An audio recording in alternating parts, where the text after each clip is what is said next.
পাকা আমের শরবত। খেয়ে দেখি কেমন হয়েছে, তারপর বলছি।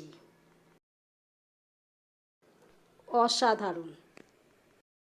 এইভাবে কম খরচে আপনিও বাড়িতে বানিয়ে নিতে পারেন পাকা আম দিয়ে শরবত।